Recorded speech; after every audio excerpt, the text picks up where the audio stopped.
Բրյուսելում տեղի է ունենում Եվրամիության անդամ պետությունների արտաքին գործերի նախարարների հանդիպումը, որին հրավիրված է նաև Հայաստանի արտաքին գործերի նախարարը։ Հանդիպումից առաջ Եվրամիության արտաքին գործերի եւ անվտանգության քաղաքականության հարցերով բարձր հանձնակատար Կայա Կալասը հայտարարել է, որ պաշտոնական Երևանը միությունից աջակցություն է խնդրել երկրում 2026 թվականին կայանալիք խորհրդարանի ընտրությանն ընդառաջ նկատվող հիբրիդային սպառնալիքների դեմ պայքարելու համար։ Նրանք այնպիսի օգնություն են ակնկալում, ինչպիսին մենք տրամադրեցինք Մոլդովային չարամիտ ազդեցության դեմ պայքարելու համար, ասել է Կալասը։ Նա հայտարարել է, որ Եվրամիությունը 15 միլիոն եվրո կտրամադրի Հայաստանին խաղաղության եւ դիմակայունության ամրապնդման, ինչպես նաեւ աջակցություն տեղեկատվական դաշտում մարտահրավերներին դիմակայելու համար։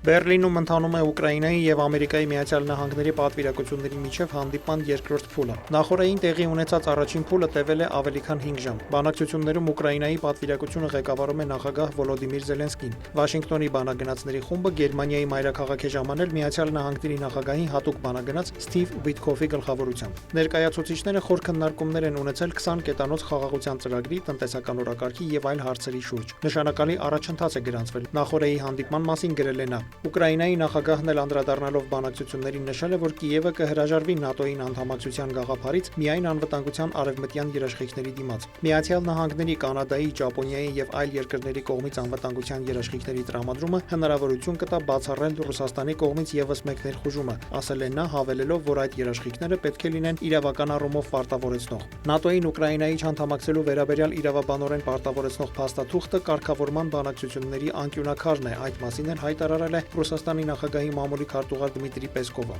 Ըստ նրա, այդ հարցը մյուսների հետ համեմատած հատուկ քննարկման է արժանի։ Կրեմլի ներկայացուցիչը շեշտել է, որ Մոսկվան նախընտրում է լուռ բանակցությունները, քան հրապարակային քննարկումները։ Եվրոպական հանձնաժողովի կողմից Ուկրաինայի համար ռեպարացիոն վարկի անվան տակ ռուսական ակտիվների բռնագրավման ծրագրին դեմ արտահայտվող երկրների թիվը հասել է 7-ի։ Այդ որոշումն իրականացնելու ցանկացած փորձ լուրջ պառակտում կառաջացնի Եվրոպական միության ներսում, հայտնում է Բրյուսելում գործող Euractiv պորտալը։ Բելգիային, Հունգարիային, Սլովակիային, որոնք սկզբից էլ դեմ են եղել գաղափարին, այժմ միացել են Իտալիան, Բուլղարիան, Մալթան եւ Չեխիան։ Ըստ Euractiv-ի, այդ երկրները կողմ են ռուսական ակտիվների անժամկետ սառեցմանը, սակայն դեմ են Ուկրաինայի համար այդ ակտիվների օգտագործմանը։ Նրանք առաջարկել են Ուկրաինայի կարիքների համար օգտագործել արդեն գործող մեխանիզմները եւ մտածել այլընտրանքների ուղղությամբ։ Միացյալ Նահանգների նախագահ Դոնալդ Թրամփի վարչակազմը եւս բազմիցս հայտարարել է, որ ռուսական ակտիվների բռնագանձումը կարող է խաթարել Ուկրաինայում արագ կարգավորման հեռանկարները։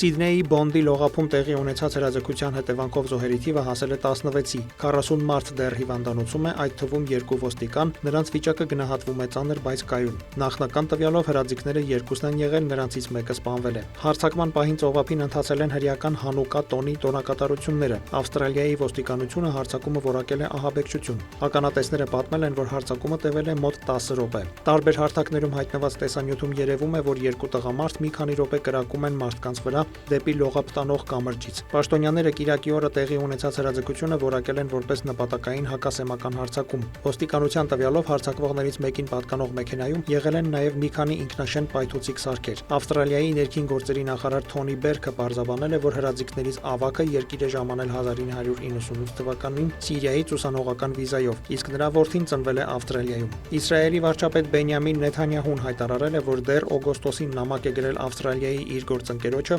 զգուշացնելով Պաղեստինի պետության ճանաչման հետևանքների մասին։ Նա նշել է, որ այդ քայլը յուղ է լցնում հակասեմականության կրակի վրա եւ ուժեղացնում է նրանց, ովքեր սպառնում են ավստրալացի հրեաներին։ Ձեր կառավարությունը ոչինչ չի արել Ավստրալիայում հակասեմականության տարածումը կասեցնելու համար, ասել է Իսրայելի վարչապետը։ Դավիթ Մուրադյան, լուրեր։